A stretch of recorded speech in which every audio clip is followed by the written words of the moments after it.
আল্লাহর বিধানকে বাদ দিয়ে দুনিয়ার কোথাও ন্যায় বিচার কখনো কায়েম হয়নি, হওয়া সম্ভব নয়। আল্লাহ সমস্ত সৃষ্টির খালেক, আমরা বাকিরা সব মাখলুক।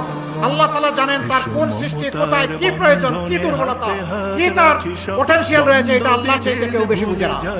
সেই আল্লাহ মানব জাতির অভিভাবক, রব, তিনি যে বিধান দিয়েছেন এটা দুনিয়ার সর্বোত্তম বিধান। এই বিধান কারো কোনো ক্ষতি করতে পারে না। বলবেন এই বিধান কি শুধু মুসলমানের জন্য? আমি বলবো না। বলবেন এই বিধান কি শুধু মানুষের জন্য? আমি বলবো না। এই বিধান সমস্ত মানব জাতির জন্য এবং আল্লাহ সমস্ত সৃষ্টির জন্য। কারণ আল্লাহ তাআলা মানব জাতিকে সৃষ্টির সারা জীব হিসাবে পয়দা করেছেন একটা বড় নিয়ামত দিয়ে কিছু দিবেন।